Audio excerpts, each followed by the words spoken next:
ಸ್ನೇಹಿತರೆ ನಮಸ್ಕಾರ. Big boss season 11ರ winner ಯಾರಾಗ್ಬೋದು ಅಂತೇಳಿ ಕೇಳಿದ್ರೆ ಬಹುತೇಕ ಜನರ ಬಾಯಲ್ಲಿ ಬರ್ತಿದ್ದಂಥ ಒಂದು ಹೆಸರು ಅಂತ ಹೇಳಿದ್ರೆ ಅದು ಹನುಮಂತ. ಹೌದು, ಹನುಮಂತ ಈ ಬಾರಿಯ ಸೀಸನ್ 11ರ ವಿನ್ನರ್ ಆಗ್ತಾರೆ ಅಂಥೇಳಿ ಎಲ್ಲರೂ ಕೂಡ ನಂಬಿದ್ರು, ಎಲ್ಲರೂ ಕೂಡ ಹಾಗೆ ಅಂದ್ಕೊಂಡಿದ್ದಾರೆ ಕೂಡ.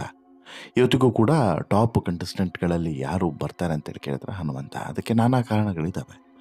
ಆದರೆ ಕಳೆದ 2 ವಾರದಿಂದ ಹನುಮಂತನ ಆಟ ಯಾಕೋ ಸ್ವಲ್ಪ ಡಲ್ ಹೊಡಿತಿದ್ಯಾ ಅನ್ನುವಂಥ ಪ್ರಶ್ನೆಯೂ ಕೂಡ ಮೂಡುತ್ತದೆ. ಅದಕ್ಕೆ ಪೂರಕವಾಗಿ ಈಗಾಗಲೇ ಕಳಪೆ ಅನ್ನುವಂಥ ಪಟ್ಟವು ಕೂಡ ಸಿಕ್ಕಿರೋದ್ರಿಂದ ಹನುಮಂತನ ಆಟದಲ್ಲಿ ಸಾಕಷ್ಟು ಬದಲಾವಣೆಗಳು ಕಾಣಿಸ್ತಿದೆ ಅನ್ನುವಂಥದ್ದು ಸ್ಪಷ್ಟವಾಗಿ ಗೊತ್ತಾಗ್ತಿದೆ. ಹಾಗಾದರೆ ಬಿಗ್ ಬಾಸ್ ಮನೆಯಲ್ಲಿ ಹನುಮಂತನ ಆಟ ಡಲ್ ಆಗೋದಕ್ಕೆ ಕಾರಣ ಏನು? ಅದಕ್ಕೆ 3 ಕಾರಣಗಳಿದ್ದಾವೆ. ಈ ಸಂಬಂಧ ಫ್ಯಾನ್ಸ್ ಕೂಡ ಬೇಸರವನ್ನು ವ್ಯಕ್ತಪಡಿಸಿದ್ದಾರೆ, ಜೊತೆಗೆ ಸಪೋರ್ಟ್ ಕೂಡ ಕೊಡ್ತಿದ್ದಾರೆ. ಹನುಮಂತ ನೀನು ಚಿಯರಪ್, ನೀನು ಈ ಹಿಂದೆ ಹೇಗಿದ್ಯೋ ಹಾಗೆ ಇರಬೇಕು, ಬಿಗ್ ಬಾಸ್ ಮನೆ ಟ್ರೋಫಿಯನ್ನು ನೀನೇ ಗೆಲ್ಲಬೇಕು, ಬೇರೆ ಯಾರಿಗೂ ಕೂಡ ಗೆಲ್ಲೋದಕ್ಕೆ ಅವಕಾಶವನ್ನು ಮಾಡಿಕೊಡಬಾರ್ದು ಅನ್ನುವಂಥ ಮಾತುಗಳನ್ನು ಕೂಡ ಹೇಳ್ತಿದ್ದಾರೆ. ಹಾಗಾದರೆ ಹನುಮಂತನ ಆಟ ಡಲ್ ಆಗೋದಕ್ಕೆ 3 ಕಾರಣ ಏನು ಅದನ್ನು ಹೇಳ್ತಾ ಹೋಗ್ತೀವಿ. ಅದಕ್ಕಿಂತ ಮುಂಚೆ ನೀವು ಇನ್ನೂ ಕೂಡ ನಮ್ಮ ಚಾನಲನ್ನು ಸಬ್ಸ್ಕ್ರೈಬ್ ಮಾಡಿಲ್ಲ ಅಂದರೆ ದಯವಿಟ್ಟು ಕೂಡಲೇ ಸಬ್ಸ್ಕ್ರೈಬ್ ಮಾಡಿ ಸ್ನೇಹಿತರೆ. ಹೌದು, ಕನ್ನಡ ಬಿಗ್ ಬಾಸ್ನ ಸೀಸನ್ 11 ಇನ್ನೇನು ಮುಗಿತಾ ಬಂತು. 90 ದಿನಗಳ ಆಟ ಆಲ್ಮೋಸ್ಟ್ ಅಲ್ಲಿ ಆಯಿತು. ಇನ್ನು 20 ದಿನಗಳ ಆಟ ಬಾಕಿ ಇದೆ.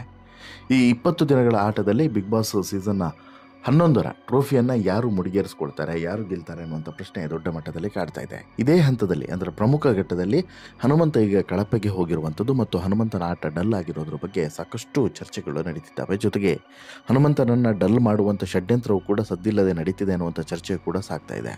ಈ ನಡುವೆ ಬಿಗ್ ಬಾಸ್ನಲ್ಲಿ ಯಾವುದೇ ಕಾರಣಕ್ಕೂ ಕೂಡ ಹನುಮಂತ ಗೆಲ್ಲಬಾರ್ದು ಅನ್ನೋಂಥ ಕಾರಣಕ್ಕೋಸ್ಕರ ಈ ರೀತಿಯಾದಂತಹ ಪ್ಲಾನ್ಗಳನ್ನು ಮಾಡ್ತಿದ್ದಾರೆ ಅನ್ನೋಂಥ ಮಾತುಗಳು ಕೂಡ ಚರ್ಚೆಯಲ್ಲಿದ್ದಾವೆ.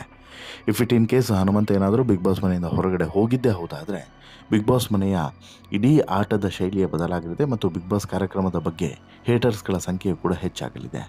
ಅಷ್ಟು ಮಾತ್ರವಲ್ಲ, ಇದೊಂದು ಪ್ರೀ ಪ್ಲಾನ್ಡ್ ಸ್ಕೆಚ್ ಅನ್ನೋದು ಕೂಡ ನೀಟಾಗಿ ಅರ್ಥ ಆಗಲಿದೆ. ಆದರೆ ಈಗ ಸದ್ಯಕ್ಕೆ ಹನುಮಂತನ ಆಟ ಡಲ್ ಆಗೋದಕ್ಕೆ 3 ಕಾರಣಗಳು ಸ್ಪಷ್ಟವಾಗಿ ಕಾಣಿಸ್ತಿದೆ. ಆ 3 ಕಾರಣಗಳೇನು ಬನ್ನಿ ನೋಡ್ತಾ ಹೋಗೋಣ. ಕನ್ನಡ ಸೀಸನ್ 11 ಬಿಗ್ ಬಾಸ್ನ ಕನ್ನಡ ಸೀಸನ್ 11 ಗ್ರ್ಯಾಂಡ್ ಫಿನಾಲೆ ಹತ್ತಿರ ಬರ್ತಾ ಇದೆ. ಆದರೆ ಇದೇ ಹೊತ್ತಲ್ಲಿ ಈ ಸ್ಪರ್ಧಿಗಳ ಮನಸ್ಸುಗಳನ್ನು ಗೆದ್ದಂತಹ ಮತ್ತು ಜನರ ಮನಸ್ಸುಗಳನ್ನು ಗೆದ್ದಂತಹ ಹಳ್ಳಿ ಹೈದ ಹನುಮಂತ ಬರ್ತಾ ಬರ್ತಾ ಡಲ್ ಆಗ್ತಾ ಇದ್ದಾರಾ ಅನ್ನೋಂಥ ಅನುಮಾನ ಮೂಡಿದೆ. ಹಳ್ಳಿ ಸೊಗಡಿನ ಮೂಲಕ ಹಳ್ಳಿಯ ರೀತಿಯಲ್ಲೇ ಅಥವಾ ಹಳ್ಳಿಗನ ರೀತಿಯಲ್ಲೇ ಹಾಡನ್ನು ಹೇಳಿ ವೀಕ್ಷಕರನ್ನು ಮನೋರಂಜನೆ ಮಾಡ್ತಿದ್ದಂಥ ಹನುಮಂತ ಸಖತ್ ಶೈನ್ ಆಗಿದ್ದ. ಮೊನ್ನೆ ಅಷ್ಟೇ ಬಿಗ್ ಬಾಸ್ ನಾನು ಆಚೆ ಹೋಗ್ತೀನಿ ಅಂತಲೂ ಕೂಡ ಬೇಸರವನ್ನು ವ್ಯಕ್ತಪಡಿಸಿದ್ದ ಇದೇ ಹನುಮಂತ. ಜೊತೆಗೆ ತನ್ನ ತನವನ್ನು ಎಲ್ಲೂ ಕೂಡ ಬಿಟ್ಟುಕೊಡದೆ ತಾನು ಹೇಗಿರಬೇಕೋ ಹಾಗೆ ಆಡಿಕೊಂಡು ಬಂದಂತಹ ಹನುಮಂತನಿಗೆ ಈಗ ಒಂದು ರೀತಿಯಲ್ಲಿ ಶಾಕಿಂಗ್ ಮೇಲೆ ಶಾಕ್ಗಳು ಎದುರಾಗ್ತಿದ್ದಾವೆ. ಅದರಲ್ಲೂ ಕೂಡ ಅಚ್ಚರಿ ಎನ್ನುವಂತೆ ಈ ವಾರ ಕಳಪೆ ಪಟ್ಟವು ಕೂಡ ಹನುಮಂತನಿಗೆ ಸಿಕ್ಕಿದೆ. ಆದರೆ ಹನುಮಂತ ಒಂದು ಮಾತನ್ನು ಹೇಳಿದ್ದಾನೆ, ನಾನು ನೀವು ಕಳಪೆ ಕೊಟ್ಟರೆ ಅಂತ ಹೇಳ್ಬಿಟ್ಟು ಏನು ಕುಗ್ಗೋದು ಇಲ್ಲ ಅಥವಾ ಇನ್ನಷ್ಟು ವೀಕ್ ಆಗೋದು ಕೂಡ ಇಲ್ಲ, ನನ್ನ ಆಟವನ್ನು ನಾನು ಬಿಡೋದಿಲ್ಲ ಅನ್ನುವಂಥ ಮಾತನ್ನು ಹನುಮಂತ ಹೇಳಿದ್ದಾನೆ. ಹೌದು, ವೈಲ್ಡ್ ಕಾರ್ಡ್ ಸ್ಪರ್ಧಿಯಾಗಿ ಬಿಗ್ ಬಾಸ್ ಮನೆಗೆ ಬಂದಂತಹ ಹನುಮಂತ ಉತ್ತಮವಾಗಿ ಆಟ ಆಡ್ತಾ ಬಂದಿದ್ದಾನೆ. ಹನುಮಂತನ ತುಂಟಾಟ, ಟಾಸ್ಕ್ ಆಡುವಂಥ ಶೈಲಿಗೆ ಎಲ್ಲರೂ ಕೂಡ ಫಿದಾಗಿದ್ದರು ಮತ್ತು ಎಲ್ಲಿ ಹೇಗೆ ಕೊಡಬೇಕು ಆ ರೀತಿಯ ಕೊಡ್ತಾ ಇದ್ದ ಬುದ್ಧಿವಂತ ಆಟಗಾರರಲ್ಲಿ ನಂಬರ್ 1 ಸ್ಥಾನವನ್ನು ಗಿಟ್ಟಿಸಿಕೊಂಡಂಥ ಹನುಮಂತ ಉಳಿದಂಥ ಸ್ಪರ್ಧಿಗಳಿಗಿಂತನೂ ಕೂಡ 10 ಹೆಜ್ಜೆ ಮುಂದಕ್ಕೆ ಈಗಾಗಲೇ ಬಿಗ್ ಬಾಸ್ ರೇಸ್ನಲ್ಲಿ ಹೋಗಿ ಆಗಿತ್ತು. ಅಷ್ಟು ಮಾತ್ರವಲ್ಲ, ಹನುಮಂತನೇ ಈ ಸೀಸನ್ನ ವಿನ್ನರ್ ಅಂತಲೂ ಕೂಡ ಸಾಕಷ್ಟು ಜನ ಹೇಳಿದರು. ಆದರೆ ಈ ವಾರ ಹನುಮಂತ ಅಷ್ಟಾಗಿ ಬಿಗ್ ಬಾಸ್ ರೆಸಾರ್ಟ್ ಟಾಸ್ಕ್ನಲ್ಲಿ ಭಾಗಿಯಾಗಿಲ್ಲ. ಜೊತೆಗೆ ಈ ಹಿಂದೆಯೂ ಕೂಡ ಸ್ವಲ್ಪ ಬೇಸರವನ್ನು ಹೊರಗಡೆ ಹಾಕ್ತಾ ಎಲ್ಲೋ ಒಂದು ಕಡೆ ಡಲ್ ಆಗ್ತಿದ್ದಾನೆ ಅನ್ನೋದು ಸ್ಪಷ್ಟವಾಗಿ ಗೊತ್ತಾಗ್ತಿದೆ. ಬಿಗ್ ಬಾಸ್ ಮನೆಯಲ್ಲಿ ಮೊದಲಿನಂತೆ ಹನುಮಂತ ಇಲ್ಲ ಅನ್ನೋದಕ್ಕೆ ಸಾಕ್ಷಿಯಾಗಿ ಈಗಾಗಲೇ ಸಾಕಷ್ಟು ಘಟನೆಗಳು ಸಿಗ್ತಿದ್ದಾವೆ. ಈ ಹಿಂದೆ ಬೇರೆ ಬೇರೆ ಟಾಸ್ಕ್ನಲ್ಲಿ ತೊಡಗಿಕೊಳ್ತಿದ್ದಂಥ ರೀತಿ ಅಲ್ಲಲ್ಲೇ ಕೊಡ್ತಿದ್ದಂತಹ ಮಾತುಗಳು, ಕೌಂಟರ್ಗಳು ಇವೆಲ್ಲವೂ ಕೂಡ ಈಗ ಹನುಮಂತನಿಗೆ ಎಲ್ಲೋ ಒಂದು ಕಡೆ ಅಂದರೆ ಹನುಮಂತ ಕಣ್ಣಿಗೆ ಬಿದ್ದ ಅನ್ನುವಂಥದ್ದು ಒಂದು ಅನುಮಾನನೂ ಕೂಡ ಬೀಳುತ್ತೆ. ಯಾಕಂತ ಹೇಳಿದ್ರೆ ಹನುಮಂತ ಇದ್ದಂಥ ರೀತಿ, ಹನುಮಂತನಿಗೆ ಸಿಕ್ಕಂಥ ಪಾಪ್ಯುಲಾರಿಟಿ, ಹನುಮಂತನಿಗೆ ಇದ್ದಂಥ ಪ್ರೀತಿ ಇವೆಲ್ಲದೂ ಕೂಡ ಬಹುಶಃ ಕಣ್ಣಿಗೆ ಏನಾದರೂ ಬಿತ್ತ, ಹೀಗಾಗಿ ಹನುಮಂತ ವೀಕ್ ಆದ್ನ ಅನ್ನುವಂಥ ಮಾತುಗಳನ್ನು ಆಡ್ತಿದ್ದಾರೆ. ಹಾಗಾಗಿ ಬಿಗ್ ಬಾಸ್ ಮನೆಯಲ್ಲಿ ಮೊದಲಿನಂತೆ ಹನುಮಂತ ಇಲ್ಲ ಅನ್ನೋದನ್ನು ಸ್ಪಷ್ಟವಾಗಿ ನಾವು ಇಲ್ಲಿ ಗಮನಿಸ್ಬೋದು. ಇನ್ನು ಕಿಚ್ಚ ಸುದೀಪ್ರಿಂದ ಎಚ್ಚರಿಕೆ ಪಡೆದುಕೊಂಡಿದ್ದಂಥ ಹಳ್ಳಿ ಹೈದ ಕಂಪ್ಲೀಟಾಗಿ ಡಲ್ ಹೊಡೆದ್ಬಿಟ್ಟ. ಅವತ್ತೇನೂ ಕೂಡ ಮಾತನಾಡಿರಲಿಲ್ಲ. ಸುದೀಪ್ ಎಚ್ಚರಿಕೆ ಕೊಟ್ಟಂಥ ಸಂದರ್ಭದಲ್ಲಿ ಏನೂ ಕೂಡ ಮಾತನಾಡಿರಲಿಲ್ಲ. ಇನ್ಫ್ಯಾಕ್ಟ್ ಸುದೀಪ್ ಕೂಡ ಶನಿವಾರ ಆರಂಭದಲ್ಲಿ ಹನುಮಂತನನ್ನು ಹೊಗಳಿ ಶನಿವಾರದ ಅಂತ್ಯಕ್ಕೆ ಹನುಮಂತನನ್ನು ತೆಗಳಿ ಬೈದಿದ್ದಕ್ಕೆ ಬಹುಶಃ ಎಲ್ಲೋ ಒಂದು ಕಡೆ ಹನುಮಂತ ಸಿಕ್ಕಾಪಟ್ಟೆ ಡಿಸ್ಟರ್ಬ್ ಆದಂತಿದೆ. ಇದಕ್ಕಿಂತ ಹಿಂದಿನ ವಾರ ಸ್ವಲ್ಪ ಬೇಸರವನ್ನು ಹೊರಗಡೆ ಹಾಕಿ ನಾನು ಹೊರಗಡೆ ಹೋಗ್ತೀನಿ ಅಂತಲೂ ಕೂಡ ಹನುಮಂತ ಹೇಳಿದ್ದ. ಈ ಸಂದರ್ಭದಲ್ಲಿ ಹನುಮಂತನ ನೋವಿಗೆ ಇನ್ನಷ್ಟು ಕೊಡ್ಲಿ ಪೆಟ್ಟನ್ನು ಕೊಟ್ಟಿದ್ದು ಸುದೀಪ್ ಮಾತು. ಹೀಗಾಗಿ ಸುದೀಪ್ ವಿರುದ್ಧನೂ ಕೂಡ ಆಕ್ರೋಶ ಯಾವ ಪ್ರಮಾಣದಲ್ಲಿ ಈಗ ವ್ಯಕ್ತವಾಗ್ತಿದೆ ಅನ್ನೋದಕ್ಕೆ ನಾನು ಹಿಂದಿನ ಸ್ಟೋರಿ ಹಾಕಿದಾಗ ಕಮೆಂಟ್ ಮಾಡಿದ್ದಂತಹ ಕಮೆಂಟ್ಸ್ಗಳೇ ಸಾಕ್ಷಿ. ಒಬ್ಬರೇ ಒಬ್ಬರು ಸುದೀಪ್ ಮಾಡಿದ್ದು ಸರಿ ಅಂತ ಹೇಳ್ಬಿಟ್ಟು ಕಮೆಂಟ್ ಮಾಡಿದ್ರು ಬೇಜಾರಿರಲಿಲ್ಲ ರೀ. ಪ್ರತಿಯೊಬ್ಬರಿಗೂ ಕೂಡ ಹನುಮಂತನ ಬಗ್ಗೆ, ಸುದೀಪ್ ನಡೆದುಕೊಂಡಂಥ ರೀತಿಯ ಬಗ್ಗೆ ಮತ್ತು ಸುದೀಪ್ ಆಡಿದಂಥ ಮಾತುಗಳ ಬಗ್ಗೆ ಅಸಮಾಧಾನ ಇದೆ, ಸಿಟ್ಟಿದೆ, ಆಕ್ರೋಶ ಇದೆ. ಸುದೀಪಿಗೆ ಬಹುಶಃ ಈ ವಿಚಾರನೂ ಕೂಡ ತಲುಪಿರ್ಬೋದು. ಈ ವಿಚಾರದ ಬಗ್ಗೆ ಈ ವಾರ ಸುದೀಪ್ ಮಾತನಾಡಿದರೂ ಕೂಡ ಅಚ್ಚರಿ ಏನಿಲ್ಲ, ಅಥವಾ ಮಾತನಾಡೋದನ್ನು ಕೂಡ ಮೌನವಾಗಿರ್ಬೋದು. ಯಾಕಂದರೆ ತಮ್ಮ ಬುಡಕ್ಕೆ ಬಂದಾಗ ಎಲ್ಲರೂ ಕೂಡ ತೆಪ್ಪಗೆ ಕೂರೋದು. ಸುದೀಪ್ ವಿಚಾರದಲ್ಲೂ ಕೂಡ ಹಾಗೆ. ಸುದೀಪು ಕೂಗಾಡಿ, ಕಿರ್ಚಾಡಿ, ರಂಪಾಟ ಮಾಡಿ ಎಲ್ಲದೂ ಕೂಡ ಅಗ್ರೆಷನ್, ಅಂದರೆ ಈ ಸೀಸನ್ನಷ್ಟು ಅಗ್ರೆಷನ್ ಈ ಹಿಂದೆ ಯಾವತ್ತೂ ಕೂಡ ಇರಲಿಲ್ಲ. ಅದಕ್ಕೆ ನಾನಾ ಕಾರಣಗಳಿರ್ಬೋದು. ಜೊತೆಗೆ ಇಷ್ಟು ಅಗ್ರೆಸಿವ್ ಆಗಿ ಮಾತನಾಡೋದಕ್ಕೆ ಒಂದು ರೀತಿಯಾದಂತಹ ಸಲುಗೆಯೂ ಕೂಡ ಇರ್ಬೋದು, ಅಂದರೆ ಭಯನೂ ಕೂಡ ಇರ್ಬೋದು. ಅಂದರೆ ಈ ಸ್ಪರ್ಧಿಗಳೆಲ್ಲರೂ ಕೂಡ ತನ್ನ ಮಾತನ್ನು ಕೇಳ್ತಾರೆ ಅನ್ನುವಂತಹ ಅಹಂಕಾರ, ಈಗೋ, ಇವೆಲ್ಲದೂ ಕೂಡ ಸುದೀಪ್ಗೆ ಈ ಸೀಸನ್ನಲ್ಲಿ ಹೆಚ್ಚಾಗಿ ಕಾಣಿಸ್ತಿದೆ. ಅದರಲ್ಲೂ ಕೂಡ ಹನುಮಂತನಂಥ ಸ್ಪರ್ಧಿಯ ಬಗ್ಗೆ ಆ ರೀತಿ ಮಾತನಾಡಿದ ಬಳಿಕ ಸುದೀಪ್ ಹೇಟರ್ಸ್ಗಳ ಸಂಖ್ಯೆಯು ಕೂಡ ಹೆಚ್ಚಾಗಿದೆ ಅನ್ನೋದನ್ನು ಸುದೀಪ್ ಗಮನಿಸಬೇಕು. ಸುದೀಪು ಏನೇ ಮಾತನಾಡೋದಿದ್ರೂ ಕೂಡ ಆಲೋಚನೆ ಮಾಡಿ ಮಾತನಾಡಬೇಕಾಗಿತ್ತು. ಹನುಮಂತನ ವಿಚಾರದಲ್ಲಿ ಮಾತನಾಡಿದ್ದನ್ನು ಅಕ್ಸೆಪ್ಟೇಬಲ್ ಅಲ್ವೇ ಅಲ್ಲ. ಈಗ ಇನ್ನು ಧನ್ರಾಜ್ ಹಾಗೂ ಹನುಮಂತನ ನಡುವೆ ಬೇಸರ.